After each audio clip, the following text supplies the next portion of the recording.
This is 7 National News, and in our top story. Today, January 4th, marks 10 years since His Highness Sheikh Mohammed bin Rashid Al Maktoum, the Vice President and Prime Minister of the UAE, acceded as ruler of Dubai. Dear President His Highness Sheikh Khalifa bin Zayed Al Nahyan thanked Sheikh Mohammed for the administrative, governmental and developmental insights he provided in the nation's march to progress.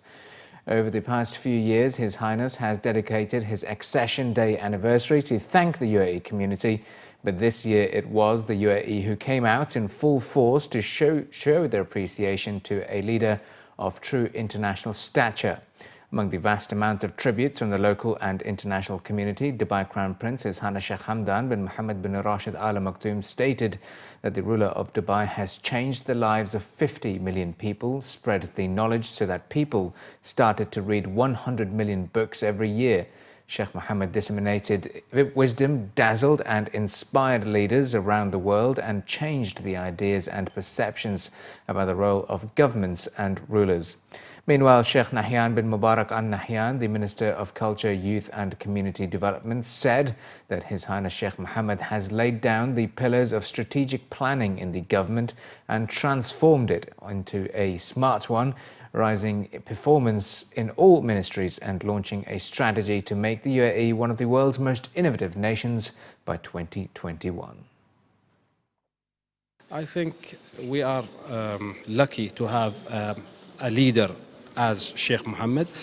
Fortunately, I've been witnessed the achievement that has been achieved during these last 10 years since His Highness Sheikh Mohammed became Vice President of the United Arab Emirates. I've been in the UK for, say, many years, and I could not find, and I didn't find such facilities we have here in Dubai and even in other countries all over the world. We have everything that we think a human being need. Not only the Emirati people, actually all people all around the world, they can enjoy the facilities. I've been here for 4 years out of 10, and in 4 years I've seen a lot of great development. Obviously, it's always been a city which we know to be very, very safe and warm. And I come from Latvia and we really appreciate that. But also, when I have friends from Latvia coming over, they already know Sheikh Mohammed, and probably it's because his initiatives are global, right? We know about the new global initiatives, foundation and all that. So this is what makes him superior leader than others. He makes it global. He doesn't think about UAE only, which you know is a great example, but he really thinks on the world level. And this is probably what makes him so good. In order to promote social inclusion and offer academic support to students with special needs, the Dubai Police Academy has announced plans to publish their course books in Braille. At a press conference, Dr. Ghaith Al-Sawaidi, the director of Dubai Police Academy, announced that the force has published books for 3 subjects, which include maritime, civil aviation and commercial law.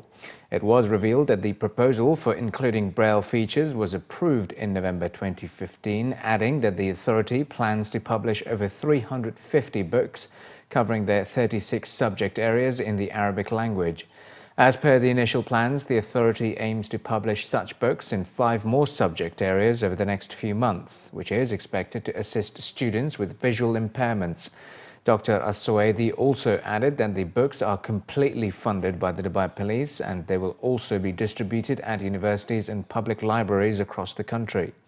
Commenting on the initiative, the director of Dubai Police Academy added that it is the duty of the force to serve all members of the society, and the plans of sharing the books with police colleges around the world is a major step towards ensuring social equality and supporting students with special needs.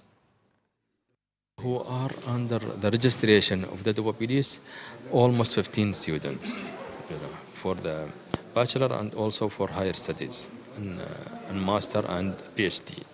But our view is not only for the people who are under the registration of the Dubai Police Academy. Our view, our ambition is to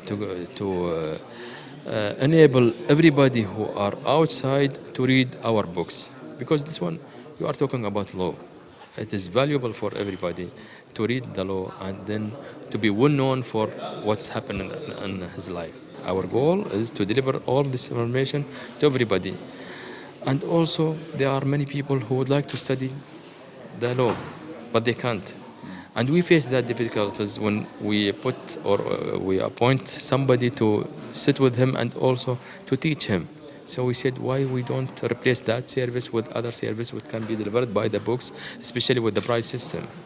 So when the people came to me and they said, why don't we publish that one? And especially the headquarters provide everything for us. The people are here, the money is available, the budget is okay for us, so why don't we go for that one?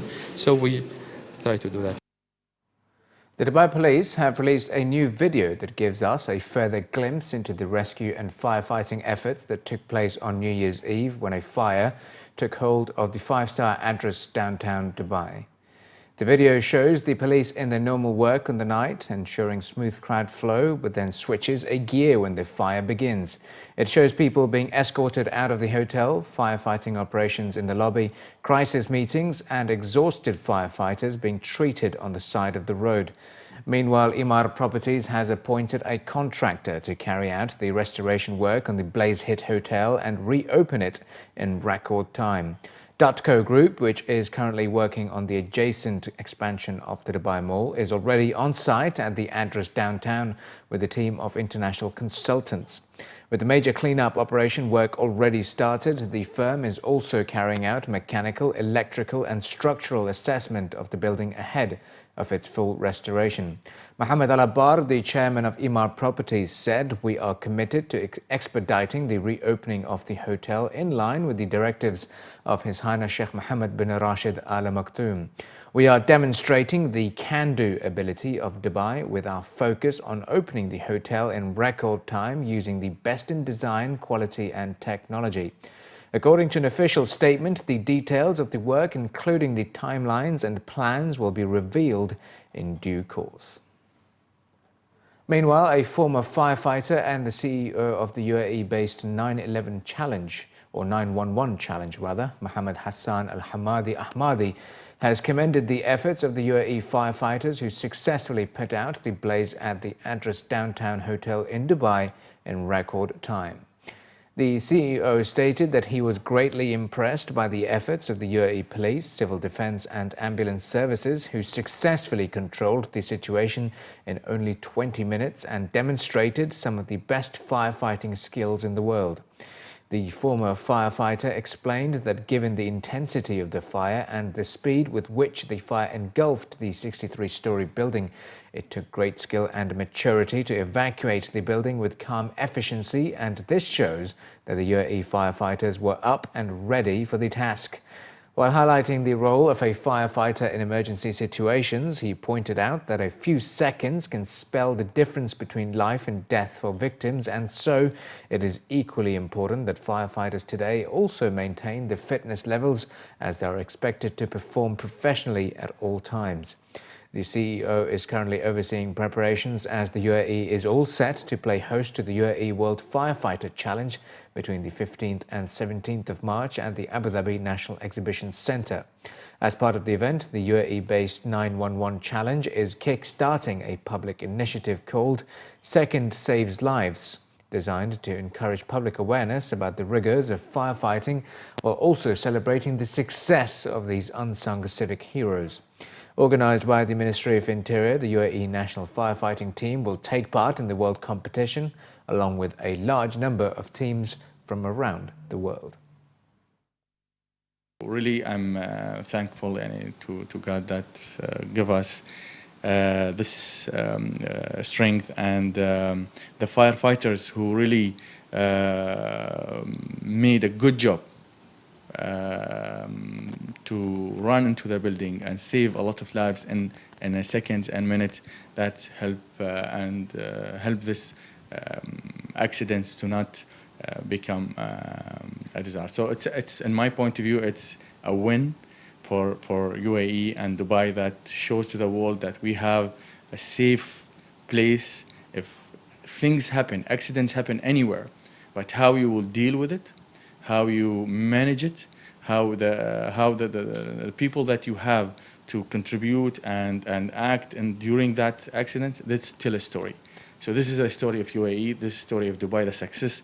In the Middle East now, the firefighters becoming more fit. They know more about their job, which required a lot of endurance, a lot of fitness to do that job. Also, other objectives is for the public to know the importance of the firefighter job, how it's difficult. It's not easy to be a firefighter, and to be a firefighter, you have to be super fit to do that job.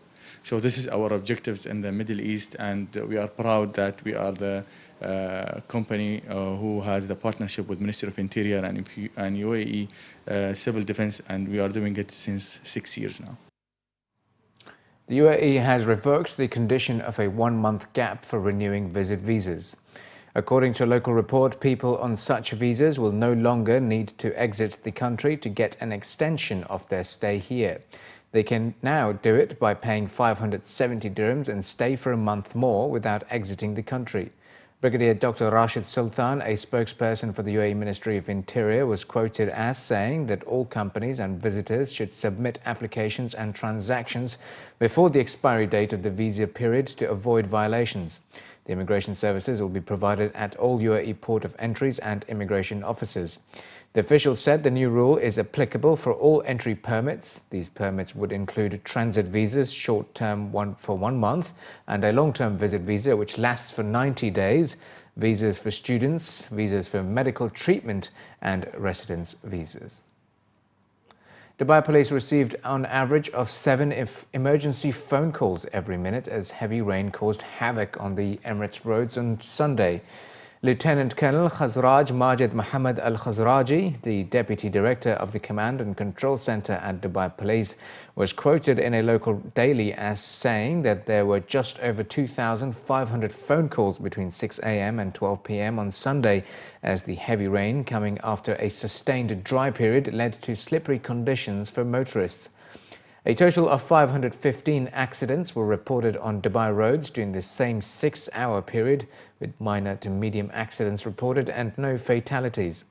Lieutenant Colonel Al-Khazraji warned that motorists should allow for extra distance from cars ahead and to drive at a reduced speed, adding that drivers should only change lane when necessary.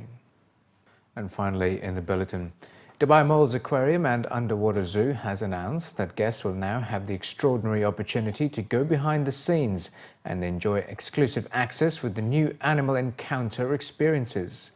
Launching on the 7th of January, this will provide guests with an opportunity to get up close and personal with 3 incredible species, including otters, rays, and saltwater crocodiles.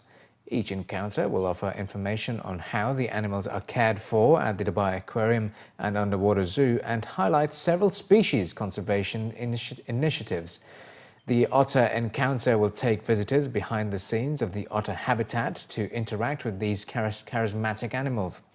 Meanwhile, visitors will get the chance to meet, touch and feed up to 50 rays in an exhilarating animal interaction, while the crocodile encounter will introduce King Croc, which weighs a whopping 750 kilograms and measures over 5 meters in length. Animal encounters are held every hour daily from 11 a.m. to 10 p.m.